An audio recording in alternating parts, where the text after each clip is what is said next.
Hello everyone, welcome to my channel Vishesh Akanksha. I hope कि आप लोग बहुत अच्छे होंगे, बहुत खुश होंगे अपनी लाइफ में और कुछ ना कुछ नया कर रहे होंगे। तो गुड मॉर्निंग एवरीवन। आज का दिन आपके लिए बहुत अच्छा हो।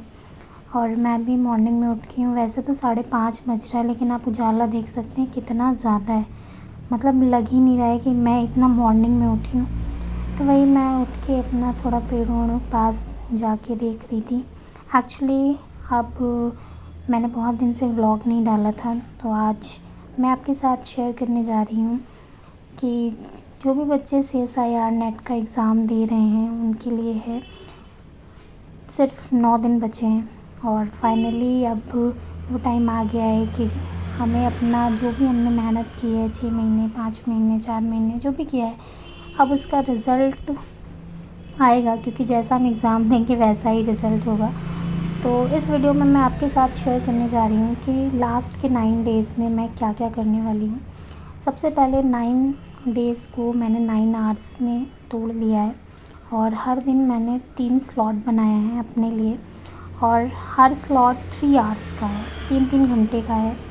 देखिए, हमें पढ़ना भी है, हमें थोड़ा रिवाइज़ भी करना है और साथ ही साथ हमें जैसे कुछ वीडियोस डेली आते रहते हैं। मैं एक्चुअल में IFAS वाला चैनल जो है CSIR के लिए उसको फॉलो करती हूँ और वहाँ पे टीचर्स बहुत अच्छा पढ़ाते हैं। मतलब डेफ़िनेटली मेरा ये टारगेट है कि 9 दिनों में उतनी चीज़ें तो मैं कंप्लीट कर लूँ, क्योंकि देखिए सब कुछ करना पॉसिबल नहीं है, लेकिन जो आपके हाथ में है अगर आप उतना भी कर लेते हो तो कहीं ना कहीं चीज़ें आपके लिए थोड़ी ईजी हो जाएंगी। देखिए, किसी भी कॉम्पिटिटिव एग्ज़ाम में सब कुछ पूरा करके चले जाना इतना ईज़ी नहीं होता है और उसके बाद में बहुत सारी चीज़ें होती हैं जो कहीं ना कहीं इंसान भूल जाता है। और रिवीजन भी ज़रूरी है और साथ ही साथ में सबसे ज़्यादा ज़रूरी होता है सेल्फ़ कॉन्फिडेंस। कहीं ना कहीं आपके मन में ये चीज़ होनी चाहिए कि हाँ, मैं ये कर सकती हूँ। क्योंकि अगर आप खुद से हार जाओगे कि इतना लास्ट टाइम आ गया, अब तो कुछ नहीं होगा, अब हम मेहनत करके भी कुछ नहीं कर सकते, ये सब चीज़ें बिल्कुल मत सोचिएगा। लास्ट मोमेंट पे आप जितना कर सकते हो, एक लिमिट होती है। अब मैं ऐसा नहीं कहूँगी कि मैं 17 घंटे 18 घंटे पढ़ना शुरू कर दूँगी और फिर सारा सिलेबस रिवाइज़ कर डालूँगी, सब कुछ पढ़ के जाऊँगी। It's not possible. ये पॉसिबल है लेकिन 3-4 महीनों में, ये इतनी जल्दी पॉसिबल नहीं है कि 8-9 दिन में मैं पूरी तैयारी कर लूँ। हाँ, मैंने नोट्स बना रखे हैं, उन नोट्स को मैं रिवाइज़ करूँगी। जो वीडियोज़ हैं उन वीडियोज़ को रिपीटेडली देखूँगी। और ये मैं अपना फर्स्ट स्लॉट स्टार्ट कर चुकी हूँ रिवीजन का, जिसमें मैं सेल बायोलॉजी रिवाइज़ कर रही हूँ। और सेल बायोलॉजी बहुत बेसिक यूनिट है, इसको बिल्कुल भी स्किप नहीं किया जा सकता है। तो इस स्टडी का पहला स्लॉट मैं अपना कंप्लीट कर चुकी हूँ। अब मुझे नेक्स्ट स्लॉट में पढ़ना है 3 आवर्स का, जो मैंने डिसाइड किया है। और सबसे पहले मैंने ये सोचा है कि जो IFS पे अंतिम वार सर ने कराया था, जिसमें उन्होंने पूरी वीडियो दी है एक ही यूनिट पे। जैसे मान लीजिए आपने डेवलपमेंटल बायोलॉजी आप टारगेट कर रहे हो या आप टारगेट कर रहे हो सेल सिग्नलिंग, तो उसमें मतलब सर ने क्या किया ना, पूरा का पूरा यूनिट अच्छे से एक्सप्लेन किया है 5 to 6 आवर्स में। तो अभी जो सेकंड स्लॉट है मैं उसमें यही पढ़ूँगी। 2 घंटे तो मैं वीडियोस देखूँगी और 1 घंटा उसको रिवीजन करूँगी। कुछ टॉपिक्स मैंने नोट्स बना लिए हैं, बट कुछ टॉपिक्स अभी तक मैंने नोट्स नहीं बनाए हैं, उसको सिर्फ मैंने सुन रखा है। तो चलिए स्टार्ट करते हैं। अभी वैसे बज गया है 2, कोशिश करेंगे 2 से 3 4 5, 2 से 5 हम अपना सेकंड स्लॉट रखेंगे और उसके बाद फिर नेक्स्ट स्लॉट हमारा इवनिंग में होगा। ठीक है, तो चलिए शुरू करते हैं। अंतिम बार का ये जो डेवलपमेंटल बायोलॉजी का जो सर ने नोट्स बनवाया था वो मैंने लिख रखा है, बट ये अभी कंप्लीट नहीं हुआ है। आप देख सकते हो इतना सब कुछ मैंने लिख रखा है। इसको रिवाइज़ भी करना है, इसको पढ़ना भी है।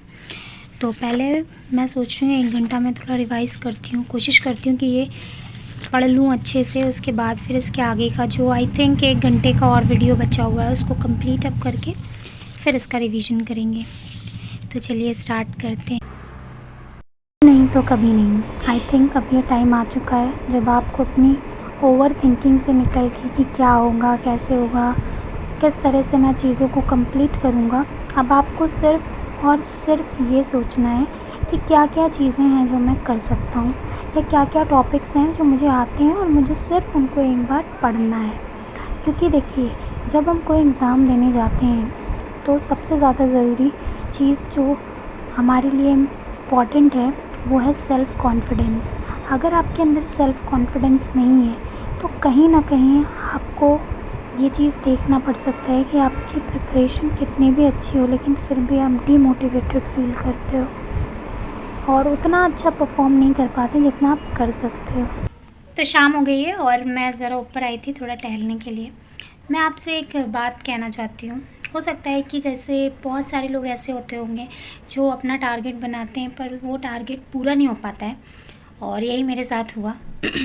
वैसे तो मैंने सोचा था कि 3 आवर्स में एकदम फोकस्ड होके मैं पढ़ूँगी, बट स्टिल दिन में मुझे थोड़ा नींद आने लगी तो मैंने थोड़ा सा मतलब आधे घंटे का स्किप कर दिया और मैं थोड़ा सो ली। उसके बाद फिर मैं उठी हूँ। लेकिन अब मैं अपना 3rd स्लॉट स्टार्ट करूँगी और कोशिश करूँगी कि और ज़्यादा फोकस्ड होकर उसको कंप्लीट करूँ। देखिए, सबके साथ ऐसा होता है, कभी कभी हम जो टारगेट बनाते हैं वो चीज़ कंप्लीट नहीं हो पाती है, बट इसके लिए परेशान होने की ज़रूरत नहीं है। एग्ज़ाम के लिए सबसे ज़्यादा इम्पॉर्टेंट होता है एक्टिव रिकॉलिंग।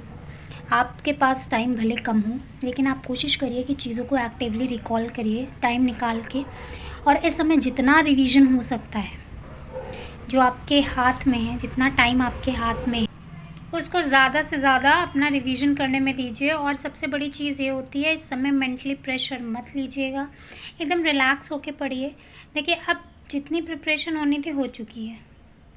अब ऐसा कुछ नहीं हो सकता कि आप एकदम से कुछ नया स्टार्ट कर दो और उसको कंप्लीट कर लो। आप जो पढ़ चुके हो आप उसी को रिवाइज़ कर सकते हो। जो आपको लगता है इम्पॉर्टेंट आप उस चीज़ को एक बार रिकॉल कर सकते हो। उसको रिवाइज़ करने के साथ साथ लिख कर प्रैक्टिस कर सकते हो, क्वेश्चन प्रैक्टिस कर सकते हो। That's it. आपको यही करना चाहिए। सब लोग आपको यही सजेस्ट करेंगे, क्योंकि ऐसा ना हो कि नया पढ़ने के चक्कर में जो आपने पढ़ रखा है, जो आपका प्रिपेयर्ड है, जो आपको याद है, आप वो भी नहीं रिवाइज़ कर पाए और कहीं ना कहीं उसमें से क्वेश्चन आ गया। क्योंकि कॉम्पिटिटिव एग्ज़ाम जो होते हैं उसका कुछ भी सर्टेन नहीं होता, वो हमें नहीं पता होता कि क्या आने वाला है, क्या होगा या किस तरह से हम उस चीज़ को अटेम्प्ट करेंगे। इसलिए ये बहुत ज़रूरी है कि आप रिवीजन पे फोकस करिए, क्योंकि आज का भी दिन लगभग बीत ही चुका है। अब बस शाम का, रात का समय है, उसमें मुझे 3 से 3.5-4 घंटे निकालने हैं। और उसमें मैंने डिसाइड किया था कि जो क्रैश कोर्स चल रहा है सर का, और जो सर ने अग्निपथ में शॉर्ट में जो पढ़ाया है टॉपिक्स को, वो मैं पढ़ूँगी और उसके साथ ही साथ उसको रिकॉल करूँगी। अभी चलते हैं नीचे, और आई थिंक कि आपको ये मेरा छोटा सा वीडियो बहुत अच्छा लगा होगा। और जो लोग भी प्रिपरेशन कर रहे हैं वो डेफ़िनेटली उनको ऑल द बेस्ट, और सारे इम्पोर्टेंट टॉपिक्स को अच्छे से रिवाइज़ कर लीजिएगा। और बाकी मेहनत हर कोई करता है, किस्मत से हर कोई लड़ता है, और जो होना है अल्टीमेटली होता वही है। इसीलिए सिर्फ अपनी मेहनत पे भरोसा करिए, वही आपकी किस्मत, आपकी लाइफ बदल सकती है। तो चलिए, वीडियो में बस मैं यहीं तक आपके साथ शेयर करूँगी। उसके बाद डे 2 का कल का वीडियो आएगा, उसमें मैं कुछ नई बातें आपके साथ शेयर करने वाली हूँ कि किस तरह से आप अपने मेंटल प्रेशर को कम कर सकते हो एग्ज़ाम टाइम पे। एग्ज़ाम टाइम में एग्ज़ामिनेशन हॉल में, ठीक है। एग्ज़ामिनेशन हॉल में जो वो 3 घंटे होते हैं ना, वो बहुत इंपॉर्टेंट होते हैं, क्योंकि वही 3 घंटे मेन होते हैं। आपने कितना भी पढ़ाई की है, आप कितना भी पढ़ के आए, कितना भी रिवाइज़ करके आए, लेकिन अगर आपने अपने मेंटल प्रेशर को उस 3 घंटे में नहीं मैनेज किया तो फिर चीज़ें बहुत पलट सकती हैं। तो चलिए, मिलते हैं नेक्स्ट व्लॉग में। तब तक के लिए बाय बाय, टेक केयर, और प्लीज़ चैनल को